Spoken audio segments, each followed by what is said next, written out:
I'm glad that this happened to me because I know that I'm strong enough to deal with it. The lesser-known signs of epilepsy that are important to recognize. We performed his surgery awake. Why this patient played the guitar while doctors removed a brain tumor. And how to stay safe during the upcoming solar eclipse.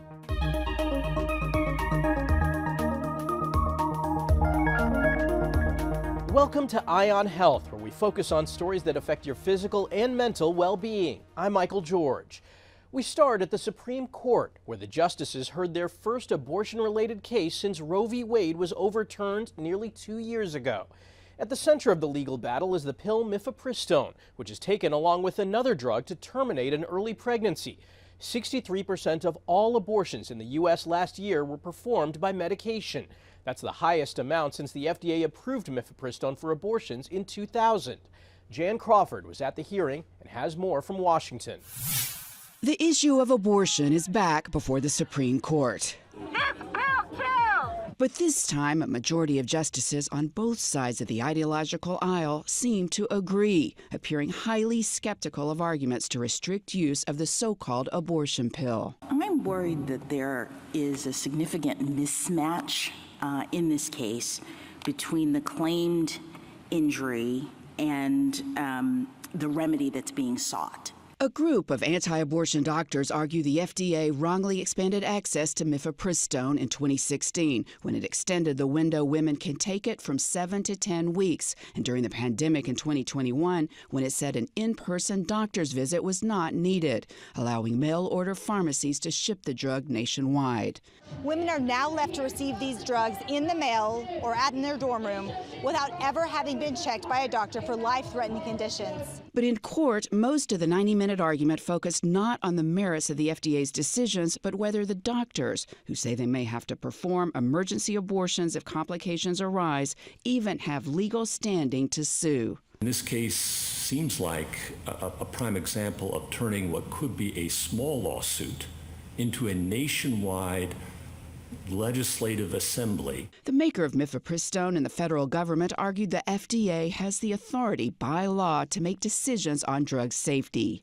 Now, if the Supreme Court rules against the FDA, that could have implications for other federal agencies as well. That seems unlikely based on these arguments. It appears the court could have some kind of narrow procedural ruling that would preserve access to the pill nationwide. Jan Crawford, CBS News, the Supreme Court. Now that spring is here, allergy season is also upon us. Approximately 81 million Americans suffer from seasonal allergies. And health experts say climate change has made the season longer, starting 20 days earlier and lasting an extra 10 days. Seasonal allergies are symptoms in your nose, in your eyes, in your lungs from pollen. Allergist Dr. Anju Peters recommends fighting allergies several ways at once. Know when the pollen count is highest. Don't be outside during those times. Keep your windows closed in the car, in your home. Change your clothes when you come inside. Wear glasses. Try over-the-counter medications.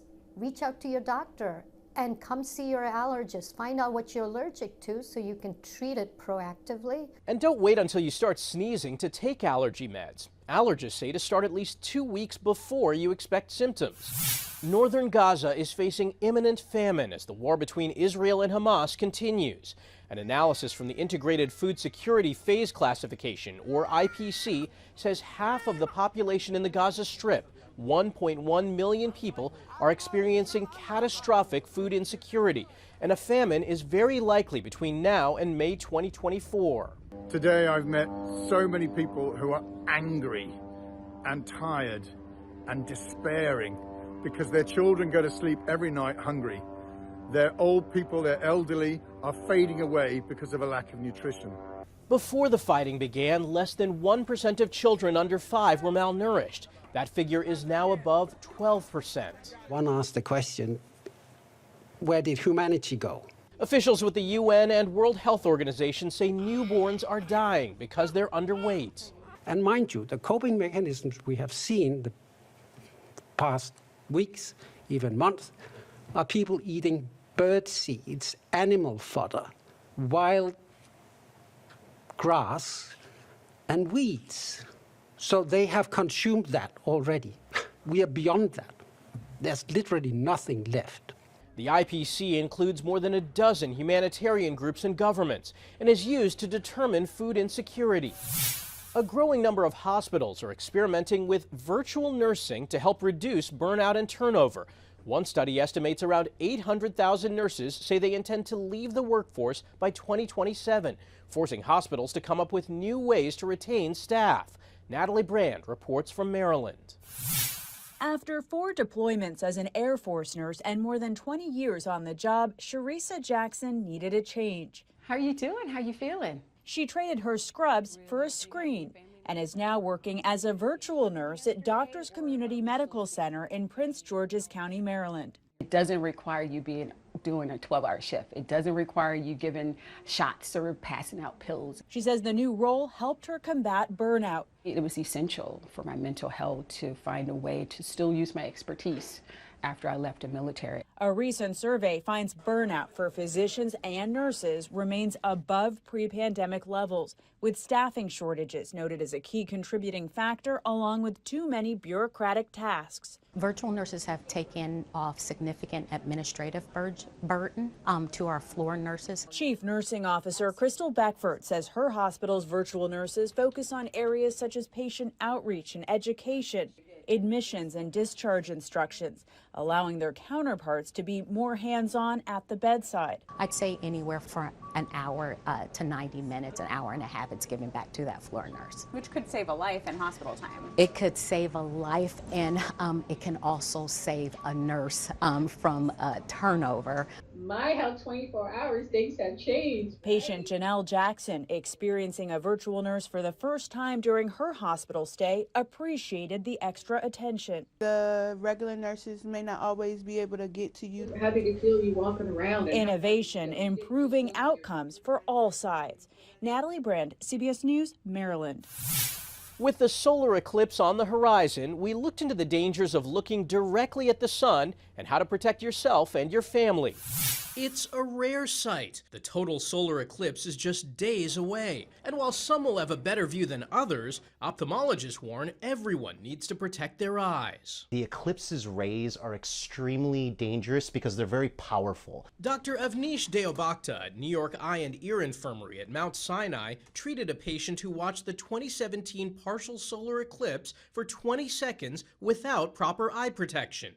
These images show how powerful those rays are. You can see here that there's a damage in the shape of a crescent. The patient suffered eclipse retinopathy. The unique case was published in the journal JAMA Ophthalmology. These are the cells that actually still work. And then down here you can see this crescent of loss where the retina does not work. The crescent that is burned into her retina, the patient sees as black in her visual field. That visual deficit that she has will never go away. If you're planning to view the eclipse, it's critical to wear special-purpose solar filter glasses labeled ISO 12312-2 compliant. Dr. Deobakta says parents should also be careful because it can be difficult for children to listen or keep the glasses on. In my opinion, kind of avoid them even looking at the eclipse if possible. Never look directly at the sun. Always wear the right eclipse sunglasses if you are going to look at the sun, and make sure that those are coming from a reliable source. And don't use binoculars or special lenses to magnify the eclipse. Those devices can focus the sun's rays into the retina and cause damage. Coming up, a rising number of people are being affected by neurological conditions, how best to prevent them, and the experts outside of medicine lending their knowledge to fight cancer.